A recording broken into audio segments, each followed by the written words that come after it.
I'm Malcolm Van Delst, and this is an excerpt from Do the Wrong Thing, a book series or extra long novel that opens with a woman trying to kill herself. She says, I don't know why I tried to do this. And by way of explanation, tells her life story. We're about halfway through book 3. Working title is Shiny Pretty Gothic. Last week in Shiny Pretty Gothic, Ava met a kindly trucker named Eddie. This week I have a different version of that segment. Basically, I've pulled out the part about Taryn, the little kid in the modern times. So I'd like to know whether you guys think this one is better. And this will be the full chapter. Just previous to this, she had that rape incident, bad sexual encounter. Eddie. Eddie's overweight the way truckers are. His hair is thick and black, not that it matters. He can take us to California. He's headed to Orange County, a 3-day trip. He looks at our backpacks. You can sleep in hotel rooms or set up your tents. When I'm not using the bunk, I might rent hotel rooms. I'm not sure yet. You can sleep there. Elizabeth and I look at each other. Thanks. Oh, the company I drive for doesn't allow me to pick up hitchhikers. Are you okay to duck when we see a Reimer truck? We nod. Eddie tells us about his wife and kid. He lives in a house in the burbs, or is it a small town in the country? I'm not quite sure. I see a small white sidinged house with a picture window and a concrete step, a front yard whose grass could use cutting, though not totally out of control, and a smallish overground pool fringed at the bottom with long grass where the lawnmower doesn't reach. The aluminum screen door screeches open, and Eddie's large-breasted, big-bottomed wife, 70 pounds or so overweight, like Eddie, looks out.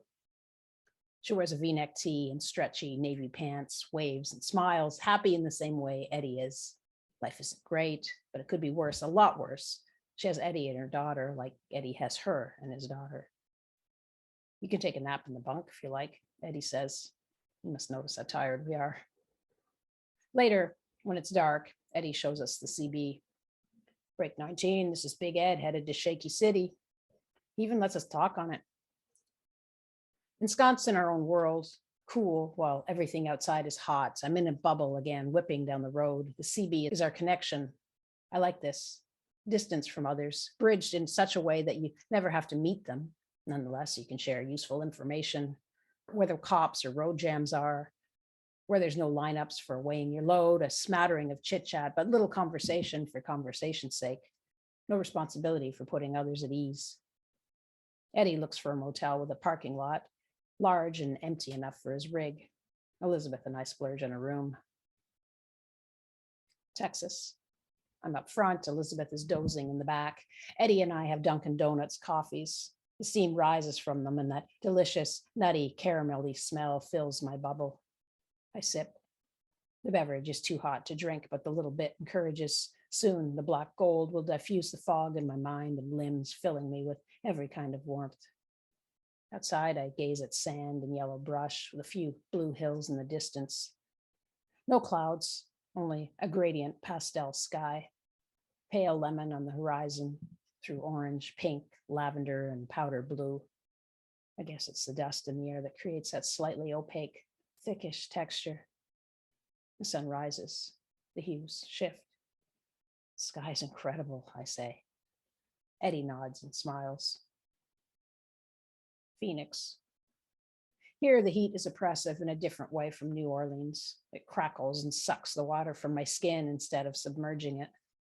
When I jump out of the truck onto the parking lot pavement, I feel like I'm being pressed downwards, but the sun is a huge hand. No, it's the air. The hot, hot air is a huge palm pressing me down towards the ground. It doesn't surround and attempt to hold me in place like it does in New Orleans. I can squirm beneath it. You want to try driving the rig? Eddie had asked earlier as we approached the city. I'd been asking him about his job, how he got started, how he likes it. He told me about truck school. 6 weeks and you're ready. An idea is forming in my head. I could be a trucker.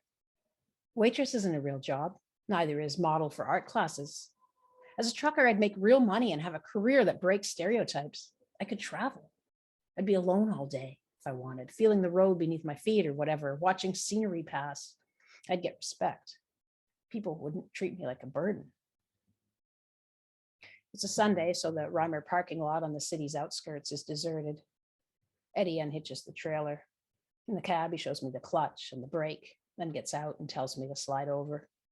He walks around the cab and gets in the other side. I make a jerky run, Eddie smiling and encouraging. You'll get it, he says. Relax. Do you want to see the Grand Canyon? I don't have to deliver the load until Friday, he says as he's about to reattach the trailer. Sure, Elizabeth and I say. We leave the load where it is and drive up. Holy shit. As far as the eye can see, and so deep. It's like an earthen fractal. I try to count the layers of slopes and plains down to the river miles away at the bottom. 3, 4. Quite something, eh? Eddie says. I nod. This is hard. I want to get it perfect, though. There's so much to work with and work in. Motel 6, Orange County. Eddie says that Elizabeth and I can sleep on the floor of his hotel room. We pay the extra fee for having 3 in the room instead of 1. No problem, we say. Eddie will run us out to the freeway in the morning. It's 9 p.m. now, too late for him to drop off his load. Eddie wants to watch Big Trouble in Little China. Things are tricky here because while nothing was terribly special about this night, it was concurrently completely special, magical even. Sitting on that industrial carpet, back to the footboard of Eddie's bed, Eddie propped up behind us with pillows, all of us eating Doritos and drinking beer. A crystalline moment. No, a droplet of water in the hand of a wizard as he stands at the edge of a canyon. He watches us inside the droplet, holding his hand a little higher than eye level, wrist facing his eye, hand tilted up slightly. Below us is a drop so deep, we're so small. The wizard is taller than a normal human, and the canyon and edge he's on, well, even for a fantastical scene, it's deeper, vaster, more purple, pink, and lavender in its depths, more orange and coral towards where he stands. But he takes it all in stride. Treeless peaks rise all around us in the distance, though way, way below, when the clouds clear, I see verdant grass, a pasture, a small house, and a river. We eat, drink, and if not laugh, smile now and then. Oh, now I know why it's crystalline and precious. I'm sad. Even though I have nothing in common with Eddie, I'm sad to leave him. I know we'll never cross paths again. When you're sad, you don't say anything because it will all come out wrong. I suppose I'd fuck Eddie if I had to, but I don't. I don't have to fuck him. He looked after us, looks after us. In the movie, Kurt Russell is saving an Asian girl from a brothel. Creepy guys without magic. There's ninjas and wizards in the movie, but Kurt is merely a trucker with a big heart and a sense of decency. His superpowers, a truck and decency. But like Kurt in the movie, the lack of magic is magic. An overweight 40-year-old man, simple, honest, hardworking, helping us in a way that's fairly easy for him and fantastical for me. I focus hard on Kurt Russell, and even now, remember the room's carpet, bedspreads, and furniture all made from the liquefied bones of dinosaurs while we watch a plastic film that celebrates its own lack of depth. Eddie, frozen in time. Sure, I'm sad. Sure, I'll get Eddie's address, but like I'm ever going to call or visit. Like I am. More beautiful than the finest Tiffany vase or jewelry.